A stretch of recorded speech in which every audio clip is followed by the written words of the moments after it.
tourism, I think by now all of us are aware that tourism is a transversal sector. So a lot of the activities that we do stress connections and linkages and collaboration and so on. And Restaurant Week is certainly one of those activities that would fall into that category of partnerships and capitalizing on synergies.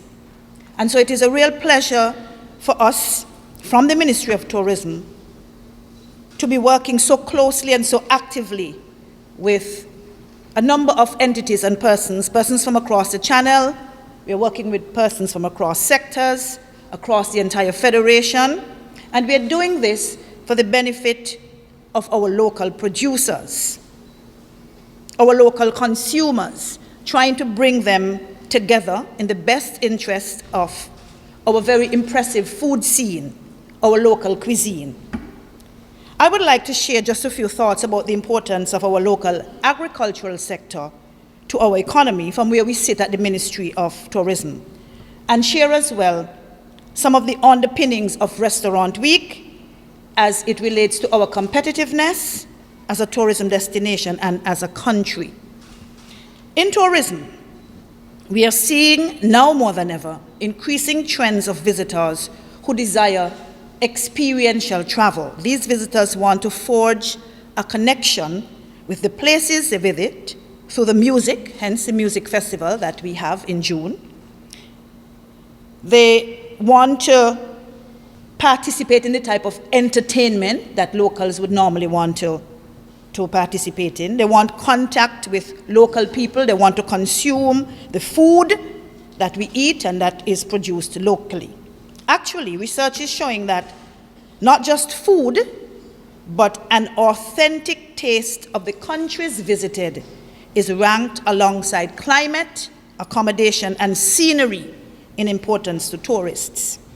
Food or culinary tourism, the local dining scene, the experience is big business worldwide and is recognized as a vital component of the tourism experience. At the Ministry of Tourism, we are certainly taking notice, and we are preparing to capitalize on this trend through initiatives such as Restaurant Week. But make no mistake, Restaurant Week is for the benefit of our residents and our local economy as well.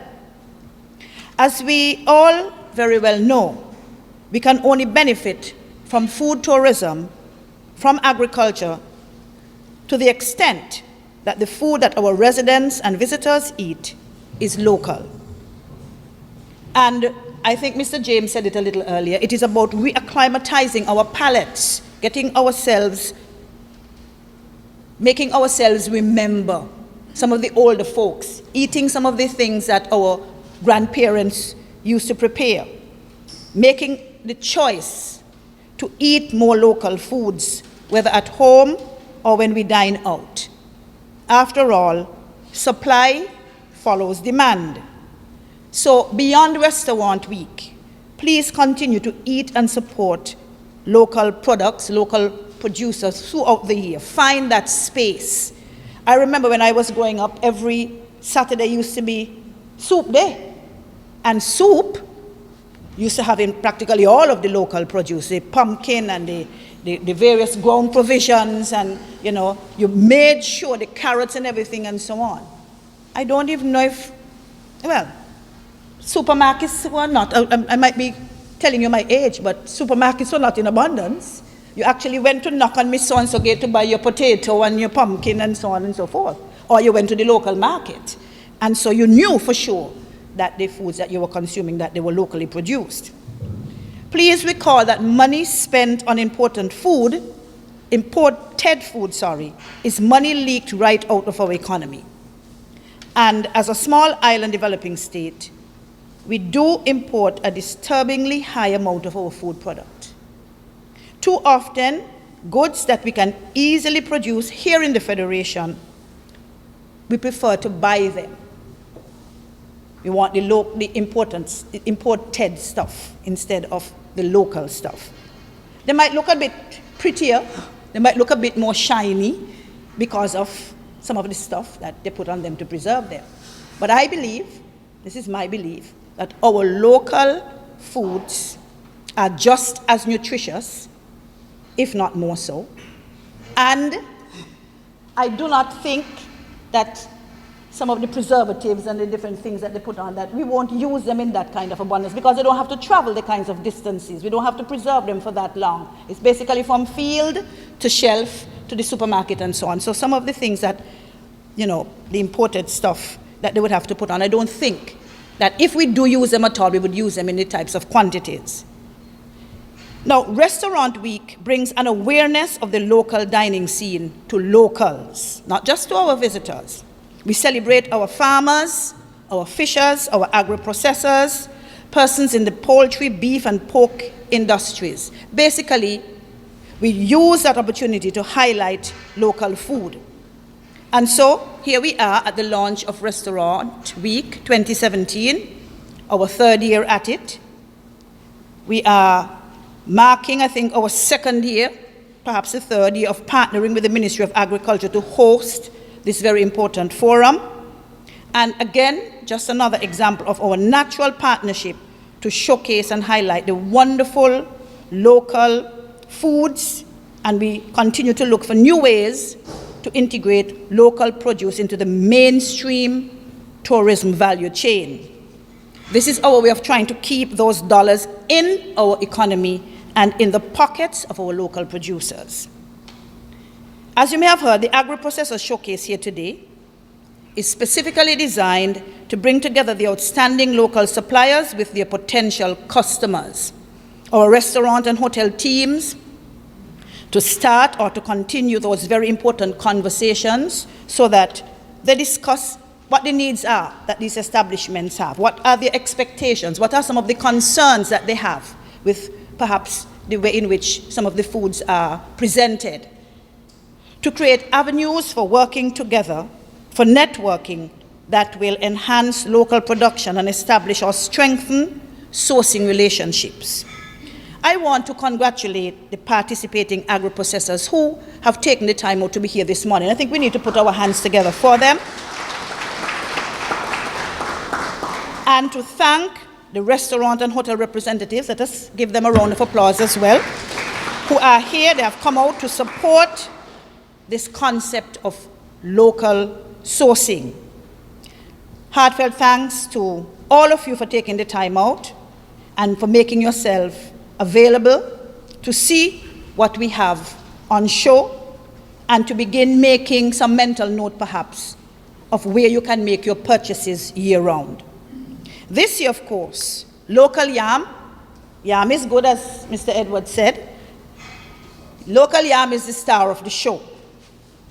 And it is our theme for Restaurant Week 2017.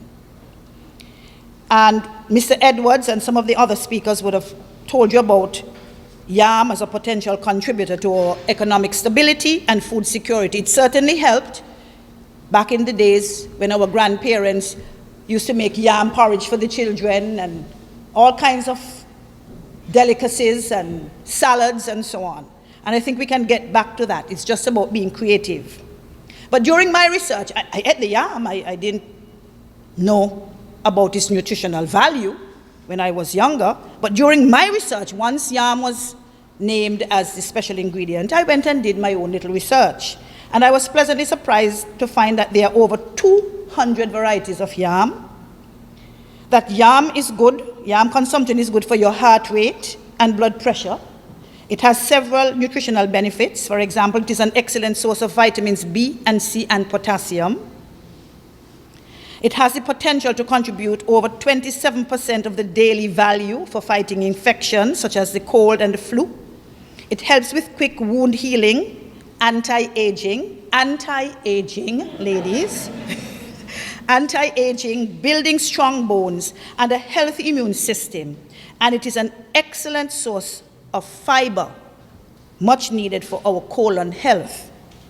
According to Usain Bolt, the fastest man in the world, yam has some other potentially very exciting and surprising effects. When asked what makes him run so fast, he has attributed his supernatural abilities, athletic abilities, to yam. So that is something for us to begin thinking about. and maybe we can tell our school children, if they're reluctant, listen, eat yam, you'll be able to run almost as fast as Usain Bolt. Well, the claim has picked up quite a bit of press and speculation about whether it is fact or myth. And we certainly are looking for ways to explore just how effective yam really is in this regard, as we plan and execute the range of activities leading up to Restaurant Week. And we are all dutifully asking you, begging you, appealing to you to buy our local yam, creatively cook it, use it, consume it in the variety of ways in which it can make beverages, as a main course, as a dessert. Before we all take the time to enjoy and sample the exquisite offerings of our agro-processors today, those persons who are here on display, I want us all to be reminded of the goals of Restaurant Week. 1, to stimulate local enjoyment of our culture and tourism product and ensure local benefits from reduced prices of dining out. 2, to promote local, especially the smaller restaurants, not exclusively, but we want to bring them to the fore a bit.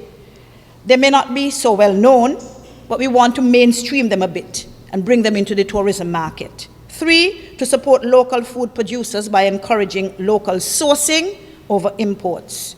4, to strengthen economic linkages, especially between agriculture and tourism, and to broaden economic benefits among our people. And 5, to increase culinary tourism from international and regional markets at the same time. In Restaurant Week's short 3-year history so far, we have already seen significant growth and achievement. Last year, we had 45 total participating restaurants in Restaurant Week. That was 13 more than those that participated in the first year in 2015. 11 participating restaurants on Nevis, 7 more than in 2015. 10 micro or small enterprises, those little food spots that I spoke about in total. 22 new restaurants came on board to Restaurant Week in 2016. 8 of those were newly opened restaurants, and 14 were existing restaurants that wanted to come on board. And we are very pleased with the promise that Restaurant Week is showing. We believe that it is going to result in benefits across the tourism supply and value chains. I am sure that we all know persons in our families, in our communities, at our jobs, who are very creative in the kitchen. They prepare finger-licking, lip-smacking delights for every family reunion, office celebration, church and school fairs, you name it, and they are contributing some kind of dish or beverage or dessert. They have the snackettes, they work at hotels, at the restaurants, they manage canteens that we all regularly patronize. So please tell them about Restaurant Week 2017 and about the Yam Challenge. To those excellent chefs and cooks out there, be sure to collect your application forms. Make sure that you sign up for the challenge. There is no age limit. I think Alistair said, Williams, you do not have to be a professional chef. You like to cook, you're very creative, you're innovative, you know how to mix foods and make sure that things are very well presented and they're tasty. This is the challenge for you. This is the competition for you. Application forms can be collected today from the tourism desk at the back of the room, and from our office at Port Zante, and from the Department of Agriculture and the Ministry of Agriculture here at Lagreet. And we invite you to stay tuned. For more information, call us at the Ministry of Tourism. It's 465-1999. At Agriculture, it's 467-1830. If you have any questions, let us know, and we will try our best to make sure that you're very well informed. So stay tuned for more information as we finalize plans, and we look forward to a very fun, exciting, and dynamic Restaurant Week from July 19th to 30th, 2017. Thank you very much. Enjoy the rest of the morning.